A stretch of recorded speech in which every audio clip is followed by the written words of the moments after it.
becoming less of an issue, mainly because of two reasons. Most major countries are adopting or will adopt in future the International Financial Reporting Standards, which that is the IFRS and US GAAP. The two most common set of accounting standards have been converging in recent years. However, when we analyze long-term financial performance, we will find that formal differences still matter because companies provide only a few years of results based on the similar principles. And one more thing that has to be kept in mind is the tax structure in different countries. The tax structure will differ in different countries. We should know how taxable income is calculated and what the relevant tax rate is. We also have to take into consideration the relief that are available through tax exemptions, tax credits, and tax treaties. The value of a company should be the same regardless of the currency in which its cash flows are projected. We may use some of the methods for valuing such cash flows. That is, spot rate method and forward rate method are the two commonly used methods while valuing the cash flows at different countries, irrespective of the currency. Spot rate methods will put foreign cash flows in foreign currency, discounts these cash flows at foreign cost of capital, and finally converts the present value of cash flows into domestic currency applying the spot exchange rate. Forward rate method projects the foreign cash flows in foreign currency, converts the foreign currency cash flows into domestic currency, applying the forward exchange rates, and finally discounts the converted cash flows at the domestic cost of capital. While estimating cost of capital for a foreign entity, it is important to ensure that the currency of the discount rate is consistent with the currency of the cash flow. The cost of capital should ideally be estimated from the perspective of a global investor, which implies that both the market risk premium and beta have to be measured against the global market portfolio and not a local market portfolio or a domestic market or a foreign market portfolio. The weighted average cost of capital should not include an additional risk premium for the pursued currency risk. The spot and forward exchange rates that are used to translate currencies are supposed to reflect currency risk premium, if any. So any valuator or any analyst who undergoes valuation of a company which is situated in another country has to bear in mind these points while valuing such kind of companies.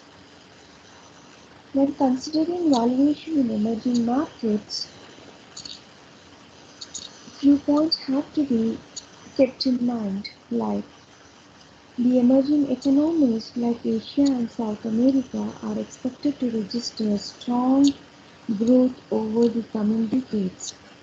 These economies are characterized by high macroeconomic uncertainty, considerable volatility in exchange rates, inflation, interest rates, control over capital flows, shallow capital markets, and not so rigorous accounting standards.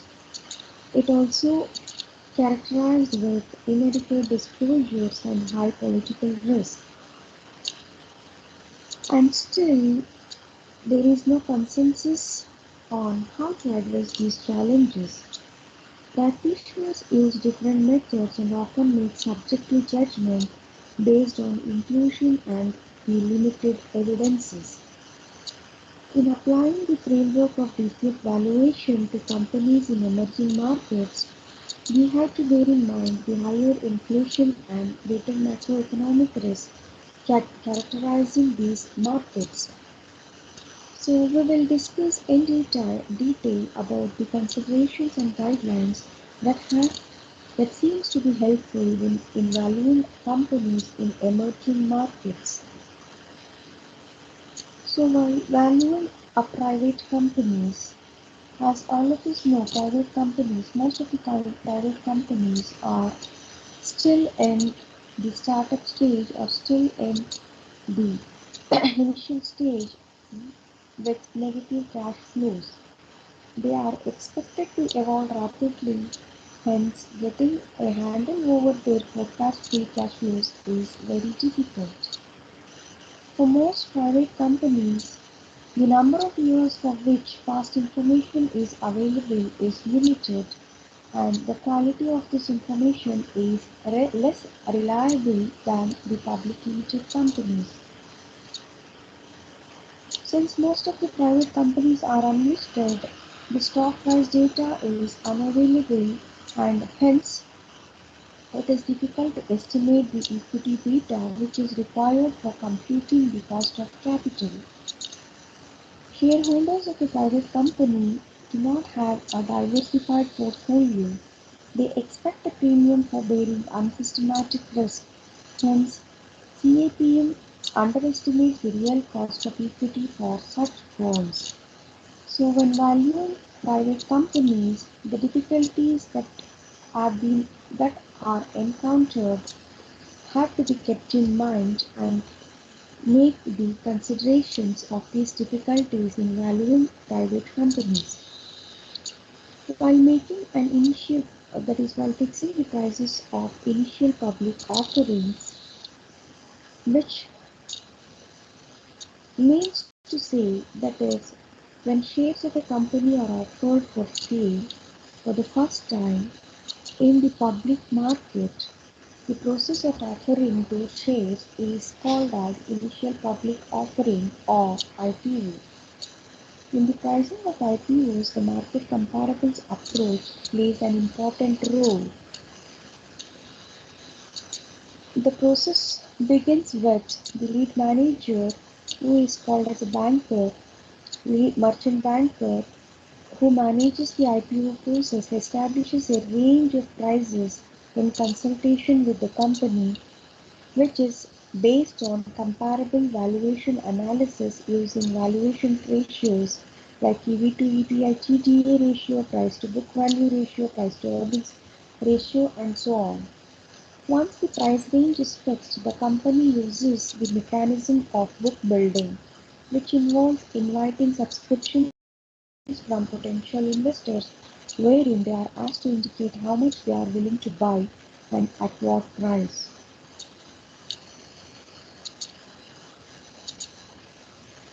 Hence, the demand function is ascertained through the book building mechanism.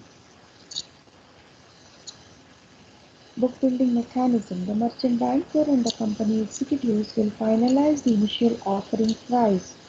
The determination of this price is judgmental because it takes into account an up-to-date comparative valuation analysis, the demand function revealed in the book building process, and a desire to leave something on the table for the allottees, which means the IPO is priced at a discount to the price the shares are expected to trade on listing. Valuation in a private equity settings.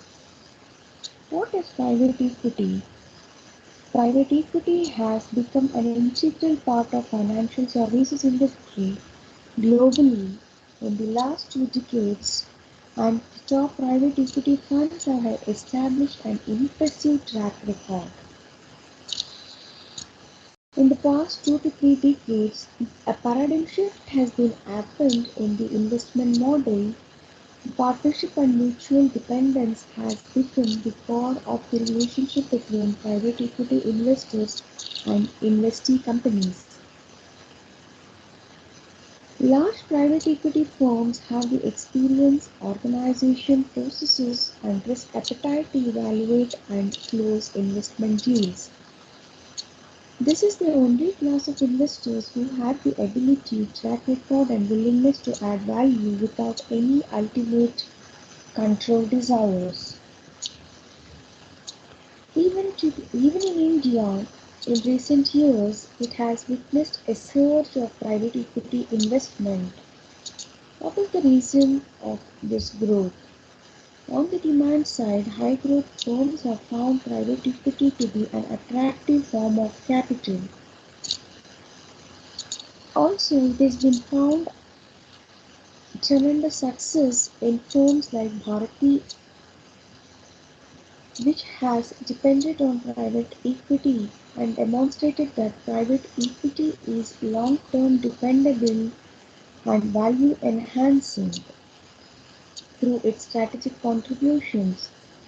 No wonder leading BPO companies like Spectrum, Dutch, WNS, and even Fortune depend on private equity capital in their formative years.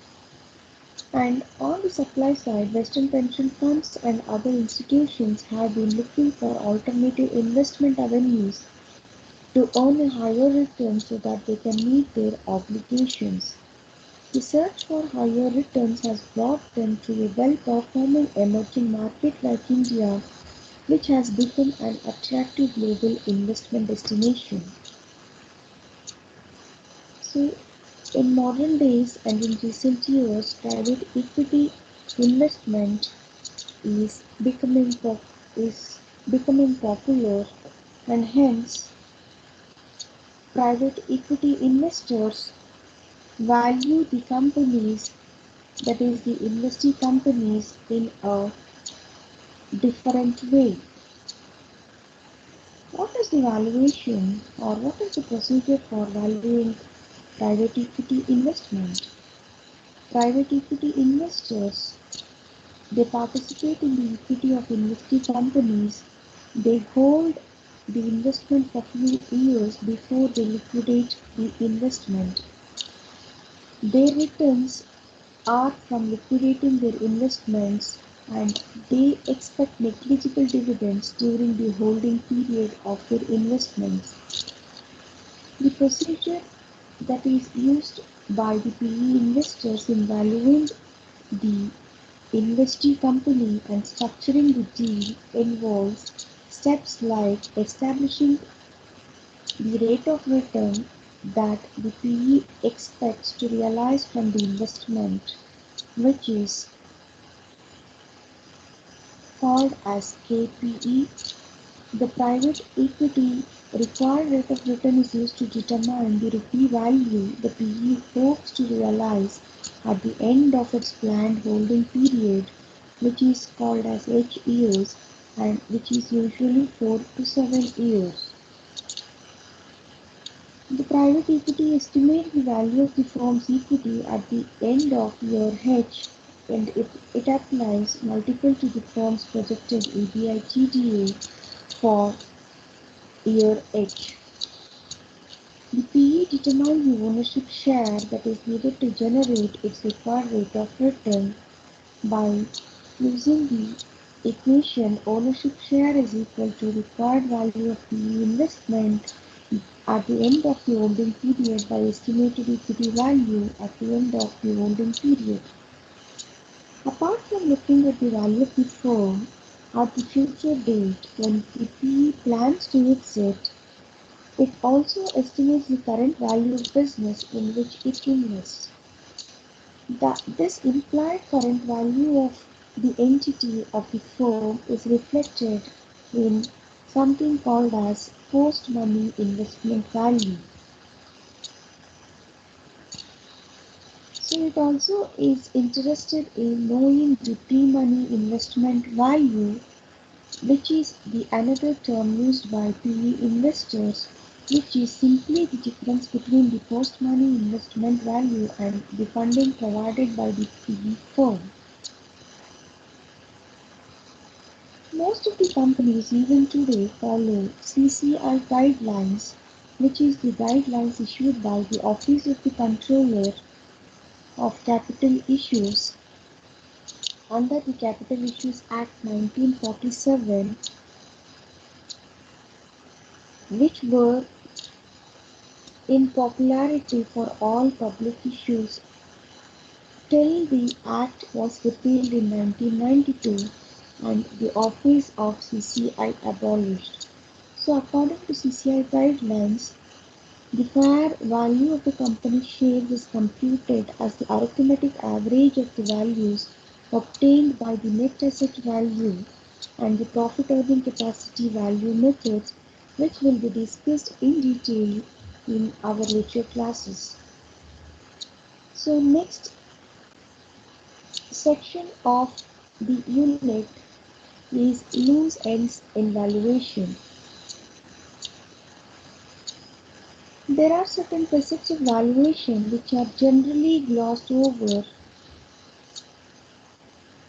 which are divided into 7 subsections like cash, cross-holdings and other assets, employee equity options, the value of control, the value of liquidity, the value of synergy, the value of transparency, and the cost of distress, whose importance cannot be disregarded in valuing the firms.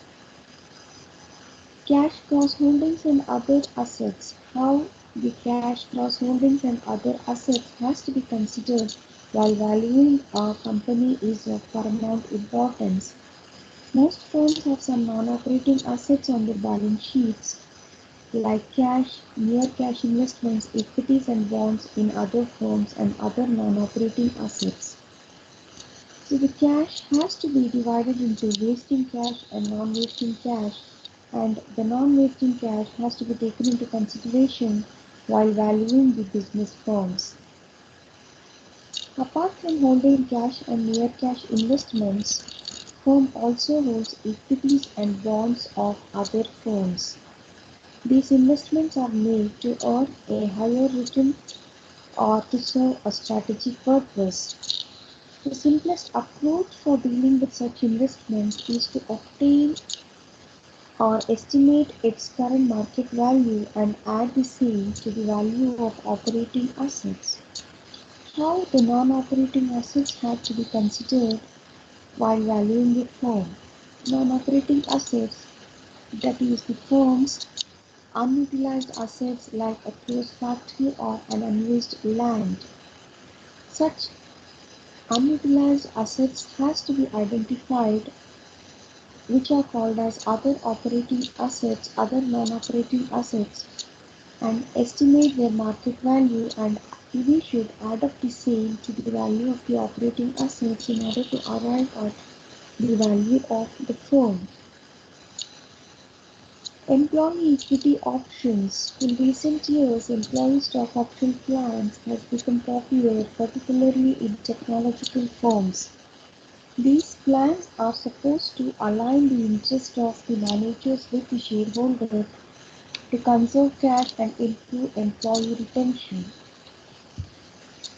So the effect of employee equity options plan will be discussed in detail, and the effect of these equity options, employee equity options, on the value of the firm is discussed in detail in our lecture classes.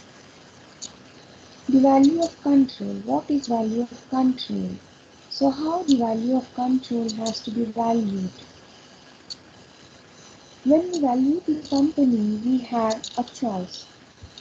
Either we can value the company as it is run by the inefficient management and we can estimate a status quo value, or we can value the company by assuming the optimal management team managing the company.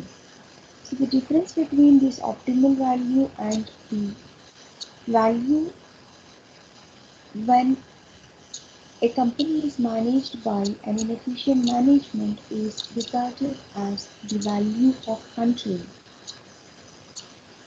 Value can be enhanced by managing existing assets better, building competitive advantages, stepping up profitable investments, curtailing unprofitable investments, restructuring debt, returning excess cash to shareholders, or increasing the transparency of operations. So, and hence the value of control, of course, will vary across the firms. And value of control is a function of why it performs or form impact will be and how easy it is to make desired management changes. So, and this valuation of firms will be discussed in detail. How the value of liquidity is considered and what is the effect of value of liquidity on the firms. So when we buy some assets, we are likely to experience buyer's remorse. That is, we may want to reverse our decision by selling what we have just bought. The cost of remorse depends on the liquidity of the asset. Higher the illiquidity, greater the cost of remorse. Why? Because investors value liquidity, they would be willing to pay more for liquid assets than for illiquid assets. How to measure liquid assets or how to measure liquidity? Any asset, no matter how liquid it is considered to be, it can be sold by lowering its price, and hence liquidity may be measured in terms of transaction cost. The higher the transaction cost, the lesser the liquidity. The lower the transaction cost, higher the liquidity. So now we will discuss what makes up these transaction costs. There are four components of transaction cost that are commission cost, spread, price impact, and opportunity cost of waiting. An investor could reduce the bid-ask spread and impact cost by splitting a large block into small blocks and trading in a staggered fashion over time. If an investor waits, he may lose an opportunity to sell at a higher price or an opportunity to buy at a lower price. So this transaction cost has to be considered, or it is of immense importance as the value of liquidity plays an important role in valuing a firm or valuing an asset. How to value synergy? What is synergy? Synergy is an additional value created by combining two firms. For example, if two firms A and B combine to form AB, the synergy is V of AB minus V of A plus V of B. That is, the gains if these firms are operated individually is higher than the gains if it is operated in combination. That is, V of AB is the value of the combined entity AB, and V of A and V of B are the standalone values of A and B. So now it is important to look at two kinds of synergy, which are operating synergies and financial synergies. Operating synergies enable firms to increase their operating income from existing assets, enhance growth, or both. So we will deal in detail about the value of synergy and its effect on valuation of firm. Now coming to value of transparency, when valuing firms we need information on revenues, cost, earnings, assets, debt and equity of the firm. And for this purpose we draw heavily on financial statements. But however, financial statements are not created equally. From a valuation perspective, some are relatively transparent and others are relatively complex. And the complexity stems from various sources, and this complexity has to be considered by valuing the firm. And there are different ways of dealing with this complexity in the valuation exercise, like we have to adjust the cash flows for the degree of complexity characterizing the financial statements, which is called as haircutting the cash flows. Then adjust the expected growth rate or the length of growth period for complexity.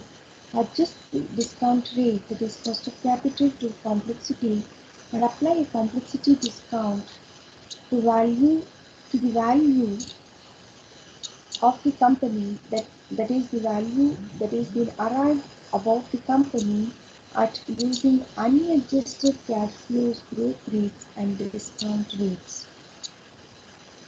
The cost of distress also plays an important role in determining the value of the firm, and we will discuss how it could be handled while taking up the session in detail. So then coming to the last section, that is valuation of intangibles. Some intangibles like knowledge assets, intellectual capital, intangible assets are used interchangeably, and economists they call these intangible assets as knowledge assets. Management experts call them as intellectual capital. Whatever the name it is called, they essentially represent a non-physical claim to future benefits. So when the claim enjoys legal protection, like in case of patents, copyrights, trademarks, these assets are referred to as intellectual property.